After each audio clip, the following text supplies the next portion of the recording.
What's up everybody, back with Idle Survivors, and we got a new hero eventually coming to the game. Plague Invaders, the other version of Idle Survivors, gets updates sooner, and we can see they now have the SSS Bounty Association hero, Rejuvenating Queen. Sweet hero design, but we still don't even have Melody of Light yet. Let's see what she does, and let's get it.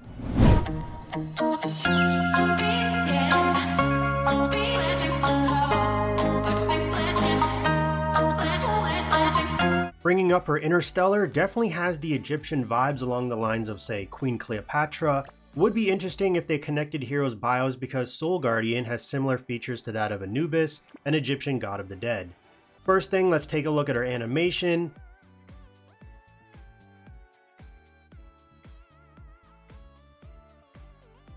She is classified as a support shield / revival.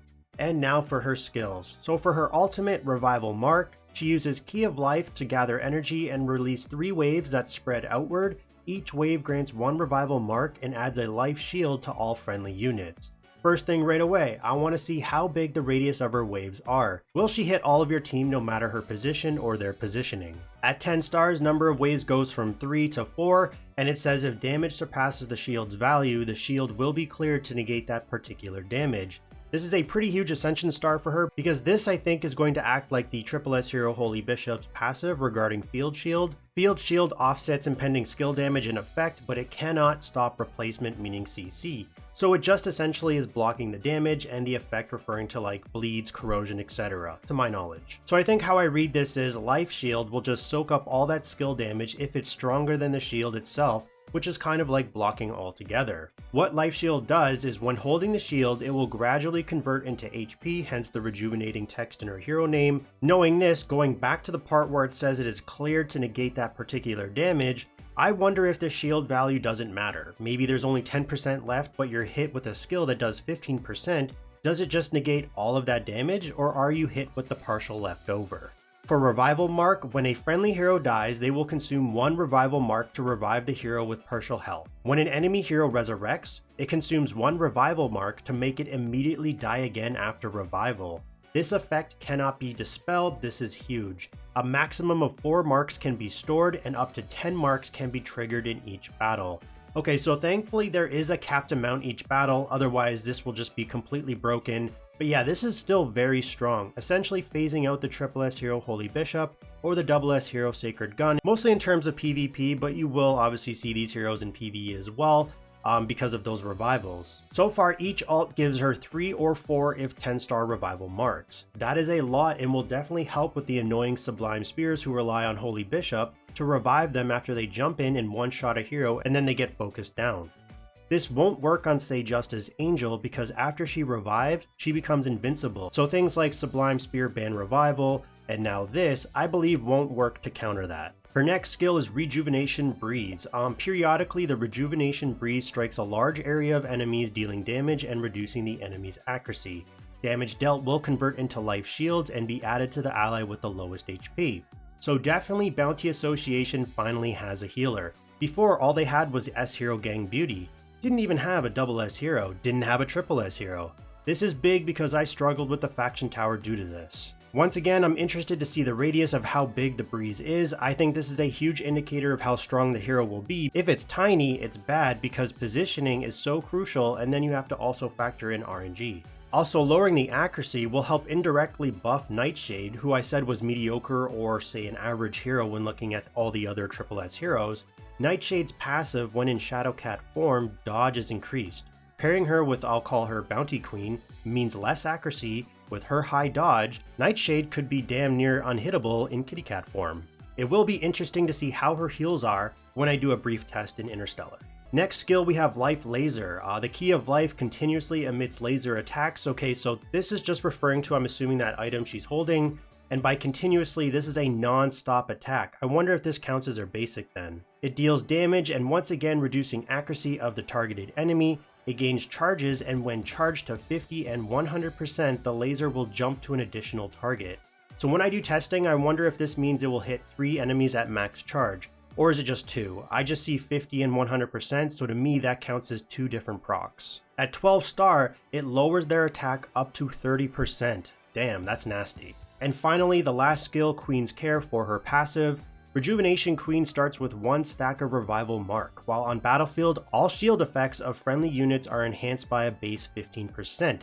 This is really nice. This gets enhanced up to 30%, and at 13 stars, she starts with 2 Revival Marks. Just remember, she can only store up to 4. So even at base, starting with 1 stack of Revival Mark means that is a guaranteed revival of one of your heroes, or an instant kill of an enemy who gets revived. This hero sounds extremely strong. It's very weird to me this game's supports are just overpowered. Like, they are really strong in comparison to the majority of tanks or DPS. And now for some Interstellar Testing. Keep in mind, when I say testing, this is just a very brief showcase. This Plague account I don't play, I have no heroes. Mostly it's just to see the skill radius and how the skills interact with the stats at the end. Okay, so skipping to the end of the battle, I'm just using all tanks plus Field Medic to see how her healing compares. I know she's not going to beat Coral Diva, but right now, because we don't have Melody of Light, Field Medic and Sacred Gun are around the same healing as second best. I quickly recorded some Interstellar Lord of Thunder Hero Saga footage on my main. You can see here I just took off the ultimates to manual so that the fight lasted as long as it could to see the outcome. I have Field and Sacred geared about the same, watch skills are basically the same to avoid any discrepancies. But you can see here with the stats, they're doing about the same healing.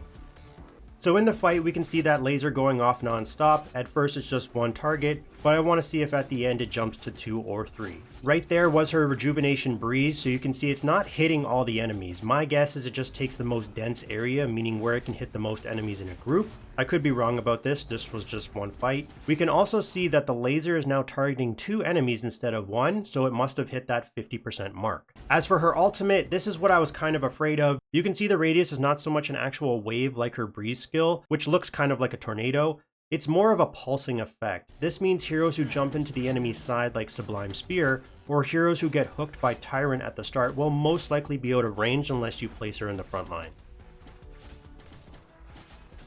It's hard to see the laser with all the effects going on right now, but I think how it works is once the main target dies, her charges don't carry over, or maybe they do. Like I said, it's very hard to see. So if she targets another enemy who was never hit by the laser before, I'm pretty sure it resets back to 0. There also seems to be no range, so once she hits that 50% mark, no matter the enemy positioning, it will go to the second target as well.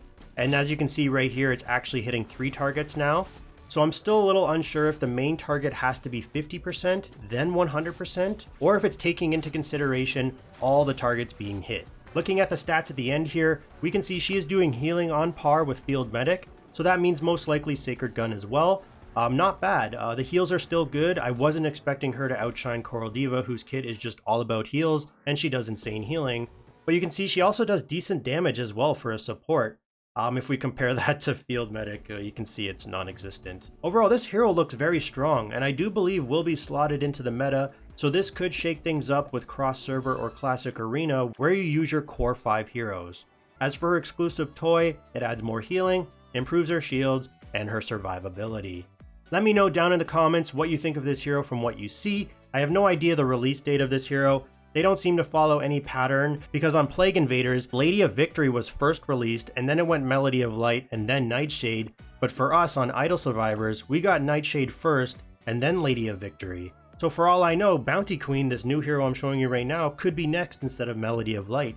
I have no idea, we'll just have to wait and see. What I'm hoping is that Melody of Light comes to the game somewhere in October, and then this Bounty Queen, the new hero, comes maybe in November. But that's wishful thinking. I think they're both going to show up in October.